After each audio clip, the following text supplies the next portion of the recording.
여행을 떠나는 사람들은 자기가 어디로 갈 것인지 그 목적지를 정하고 갑니다. 그리고 그 가는 목적지의 여정을 또한 어떤 코스로 갈 것인지 또 미리 정해놓고 갑니다. 그러나 때로는 정해놓지 않고 남들이 한 번도 가본 적이 없는 길을 가는 사람이 있습니다. 그런 길을 가는 사람은 그 길을 어떻게 가야 되는지 물어볼 사람도 없습니다. 왜냐하면 지금까지 그 길을 가본 사람이 없기 때문에 그렇죠. 그래서 누구에게 물어볼 수도 없고 또 조언을 들을 수도 없습니다. 그러나 그 길을 가는 것이죠. 아브라함이 본토 친척 아비 집을 떠나라고 하는 하나님의 말씀 앞에 그의 본토 친척 아비 집을 떠나서 한 번도 가본 적이 없는 가나안 땅을 향해서 갑니다. 가나안 땅이 어떻게 생겼는지 어느 곳에 있는지 알지 못하는 가운데 오직 하나님의 말씀만 의지하면서 길을 떠나는 것이죠.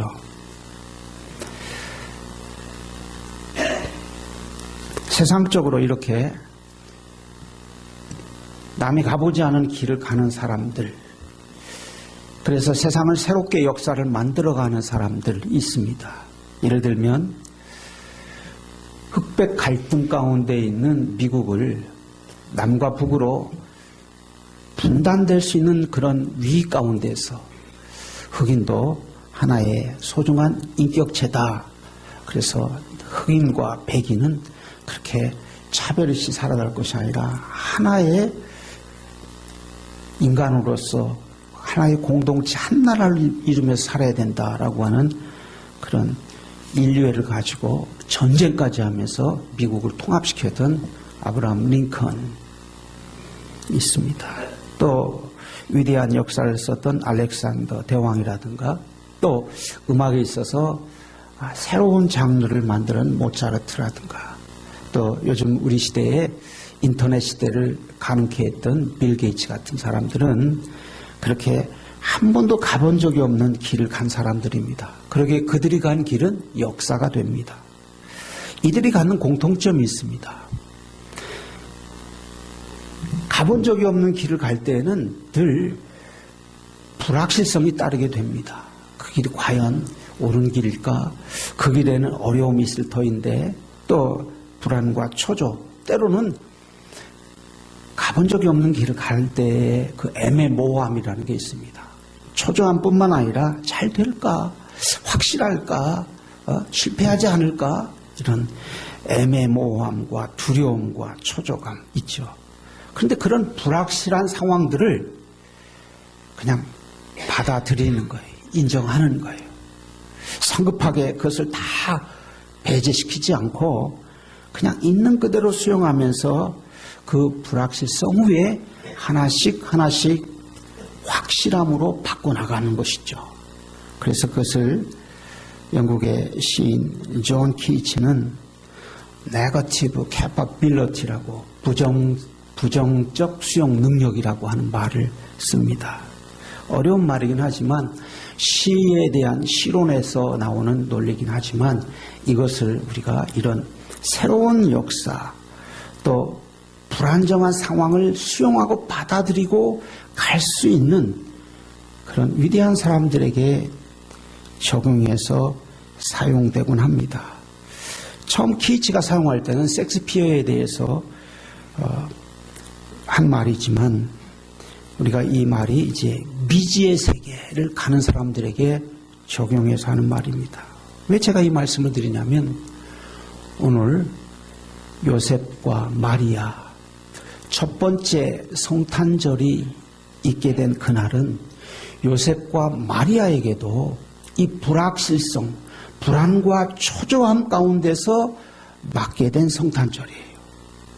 처녀가 아이를 가졌다 할 때 마리아는 너무나 놀랐습니다. 아니, 저는 남자를 모르는 처녀입니다. 저는 약혼은 했지만 제가 제 남편 요셉과 동침한 적도 없고 저는 처녀입니다. 근데 어찌해서 아기를 가질 수 있다는 말입니까? 그런 불확실한 상황 가운데서 천사의 음성을 듣고 그가 받아들입니다. 그리고 성령님께서 그에게 말씀해 주십니다. 무서워하지 말라. 내가 하나님의 은혜를 입었느니라. 아들을 낳으리니 그 이름을 예수하라. 말씀합니다. 그러면서 지극히 높으신 이의 능력이 너를 덮으리니 나실 바 거룩한 이는 하나님의 아들이라 일컬어지리라. 말씀해 주십니다. 마리아는 이 참으로 놀라운 일에 수용하고 받아들입니다. 믿음으로 받아들이는 것이죠. 그의 남편 될 요셉도 마찬가지입니다. 자기 약혼녀가 아이를 갖게 된다는 것은 이건 정말로 있을 수도 없는 일입니다. 그럼에도 불구하고 천사의 음성 가운데 그가 마리아를 자기 아내로 받아들이고 그리고 두렵지만 둘은 부부가 되어서 함께 그 초조함과 불안한 미래를 향해서 나아갑니다. 오직 믿는 건 뭐냐면 하나님의 약속이에요. 하나님의 말씀이에요. 우리의 신앙생활 가운데 믿음은 신비입니다. 내가 믿는 것 같지만 내가 하나님의 존재를 믿고 예수 그리스도를 나의 구주로 영접하고 성령의 인도하심을 믿는 것 같지만 그러나 그 모든 것이 신비이죠. 왜냐하면 우리가 믿음으로 무엇인가를 확실하게 잡으려고 할 때 그 확실한 것이 보여지지 않을 때 우리는 너무나 더 초조해합니다. 때로는 내가 가는 이 믿음이 맞는 것인가 라고 하는 불확실성 가운데도 우리가 회의 가운데도 빠지게 됩니다. 오늘 저는 첫 번째 성탄절에 대한 이야기를 드리면서 본문에 나와 있는 신학적 내용을 더 깊이 많이 우리가 이야기할 수 있습니다. 예를 들면 왜 하필이면 구유에 누우셨는가? 왜 구유에 누우셨는가? 창세기 3장 18절에 첫째 아담이 선악과를 따먹고 타락한 다음에 하나님께서 아담을 저주했을 때 그의 성경에 없지만 미드라시의 해석에 보면 그런 말을 합니다. 내가 구유에 묶여서 나귀와 더불어 먹어야 합니까? 이런 말을 하게 됩니다. 구유에 누였다라는 것은 내가 구유에 누여서 나의 나귀와 더불어 먹어야 합니까? 이 말은 무슨 말이냐면 하나님의 저주를 받았기로서니 내가 내 집에 키우는 또 구유의 그 낮은 곳에 구유와 함께 내가 먹어야 되겠습니까? 라고 하는 반문을 하는 거예요. 저주가 그만큼 큰 것입니까? 라고 하는 것이죠. 그런데 예수님께서 구유에 나셔서 그 아담의 죄를 태어남부터 아담의 원죄를 씻어내시는 일이 구유의 사건이라고 하는 것이에요. 또 우리가 오늘 이 말씀에 보면 다윗의 집안에 요셉은 다윗의 집안이라고 하는 말씀은 하나님께서 다윗에게 약속해 주셨어요.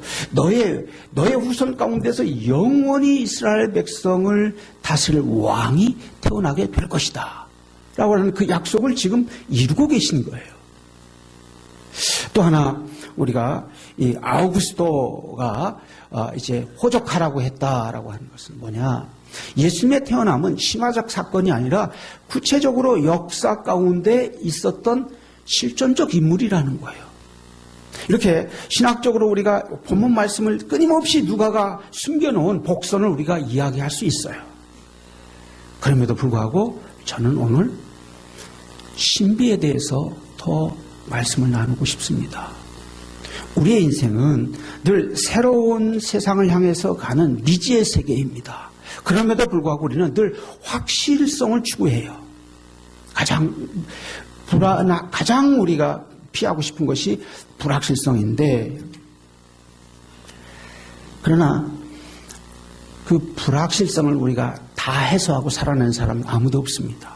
내일 일을 모르는 삶이 우리의 삶입니다. 오늘 믿음은 뭔가라고 하는 본질적인 질문이죠. 믿음은 이렇게 미래에 대한 불확실성 또 신비한 일을 받아들이는 거예요. 있는 그대로 받아들이는 거예요. 그것이 내가 믿기 때문에 확실히 이렇게 될 거라고 때로 믿는 성령님께서 주시는 확신도 있지만, 그러나 그 확신이 처음부터 끝까지 믿는 세례받는 순간부터 하나님의 나라 갈 때까지 그렇게 마치 철근으로 길을 낸 것처럼 그렇게 확실하게 믿음으로만 가는 건 아니라는 것이죠. 때때로 믿음 가운데 흔들릴 때가 있고 회의에 빠질 때도 있는데, 그때도 우리에게는 여전히 믿음의 때라는 것이에요. 그때도 우리가 하나님 앞에 버림받은 때가 아니라 하나님의 구원의 때에 우리가 살아가고 있다고 하는 것입니다. 요셉과 마리아는 자신들에게 찾아온 이 어마어마한 사건 앞에 그 길을 마다하지 않고 갑니다. 한번 생각해 보세요. 성령님께서 천사가 나타나서 너에게 아이가 생길 것이다 말씀해 줬고, 그 두려운 마음으로 받아들이지만 이제 만삭이 된 몸으로 호적하러 고향에 갑니다. 고향에 갔는데 자기가 머물 여관조차 없어요. 그래서 마구간에 가서 이제 해산을 하게 됩니다. 무엇인가 하나님의 일이라는 것은 우리가 믿음을 가졌다고 그래서, 하나님께서 약속해 주셨다고 그래서 그 일 가운데 어마어마하게 놀라운 일이 벌어지는, 요셉과 마리아가 구주를 잉태하고 그리고 우리 고향에 온다. 그래서 우리가 고향에 카펫을 깔고 카포레이드를 하듯이 그렇게 환영을 해야 된다.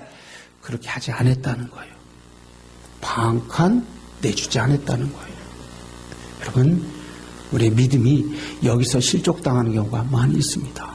내가 신앙을 가졌는데, 내가 믿음을 가졌는데, 내가 믿음의 생활을 하는데 왜 나에게 이런 일이 일어나는가 하는 회의 있는 것이죠. 그러나 마리아가 아이를 낳을 때 아기는 구유에 누워서 어떻게 합니까? 잘도 잔다. 잘도 잔다. 편안하다는 거예요. 구유에 낳았다고 그래서, 말구유에 낳았다고 그래서 어려움을 당하지 않았다는 거예요. 뿐만 아니라 8절과 9절에 보면 목자들이 찾아옵니다. 그래서 이제 마구간에 누워있는, 구유에 누워있는 그 아이를 보고 경배하고 찬양하고, 그리고 마리아에게, 요셉에게 천사가 나타나서 이 목자들에게 했던 말을 전해줍니다. 그 말이 14절에 있는 말씀입니다. 14절에 보면 지극히 높은 곳에서는 하나님께 영광이요 땅에서는 하나님이 기뻐하신 사람들 중에 평화로다 말씀합니다. 마리아와 요셉을 생각해 보세요.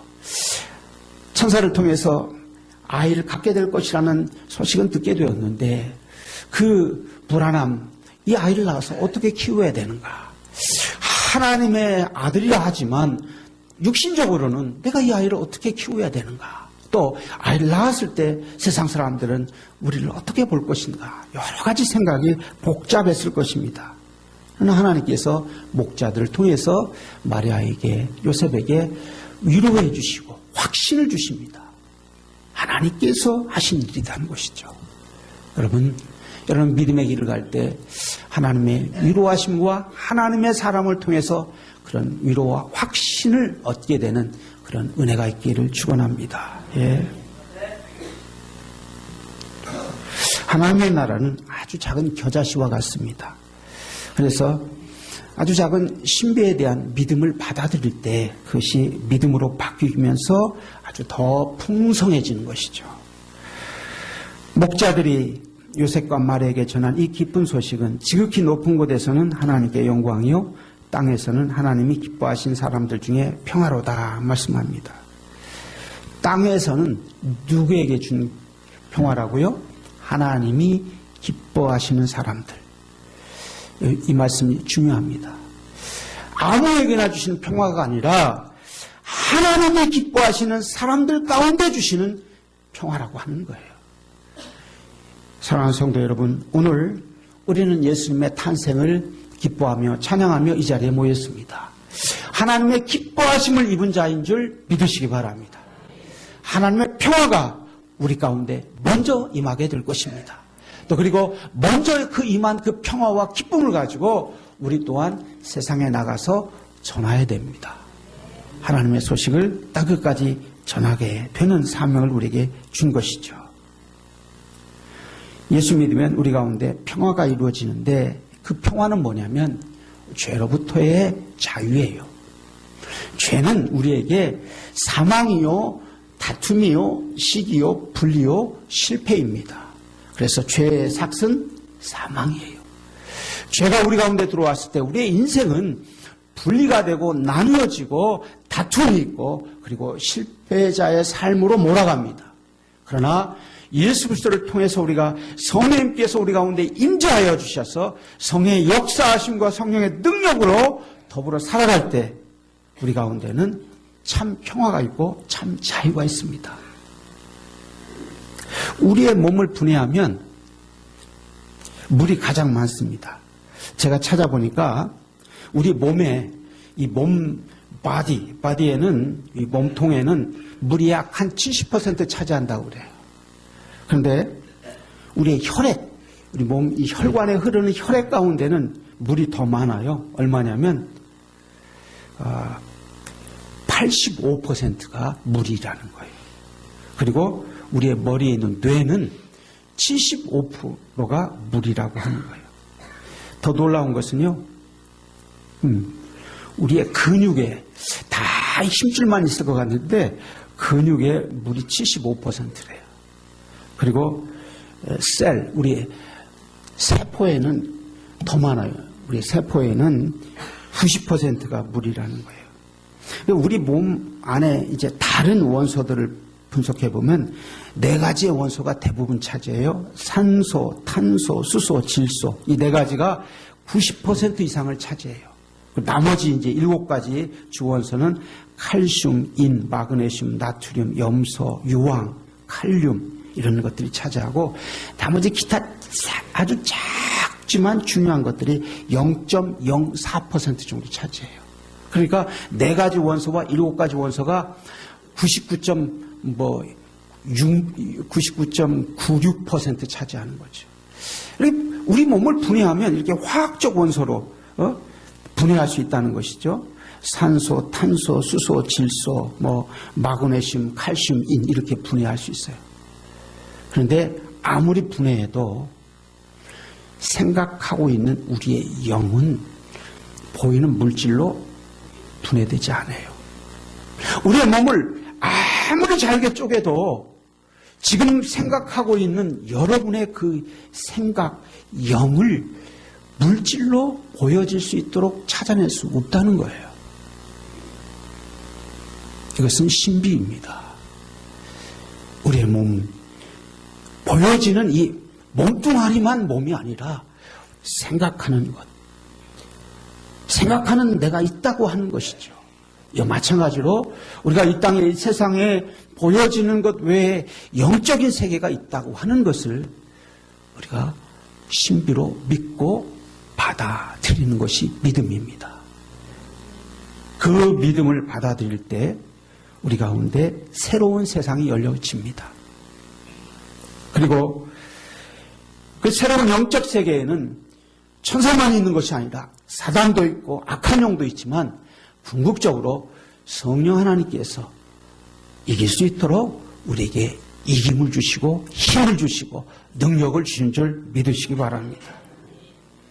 신앙은 그래서 이 땅에 오신 예수 그리스도를 나의 구주로 받아들이는 거예요. 믿는 거예요. 그런데 그건 신비예요. 그것은 예수 믿으면 내가 어떻게 될 것인가라고 하는 것을 미리 확실히 확실성을 확보해 놓고 믿는 게 아니라는 것이죠. 불확실한 상황이지만 그러나 그 불확실한 상황을 받아들이고 그리고 예수님의 가르침과 삶을 따라갈 때 그 가운데 우리 가운데 참 평화가 있고 승리가 있는 삶으로 살아지게 되는 것입니다. 미리 살아보고 받아들이면 얼마나 좋겠어요. 그러나 그렇지 않다는 거예요.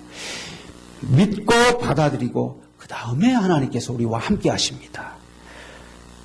오늘 우리 성탄절 아침입니다. 우리가 기뻐해야 될 이유는 무엇일까요? 이 땅에 나를 구원하러 오신 예수님이 오셨다고 하는 거예요. 그 예수님을 믿음으로 받아들일 때 우리 가운데 성령님께서 이제 주장하시게 되고 그 성령님의 은혜와 능력이 우리의 삶 가운데 때를 따라서 돕는 은혜로 함께 하실 것입니다. 그 은혜의 삶을 살아갈 수 있기를 주의 이름으로 축원합니다. 예, 기도하겠습니다.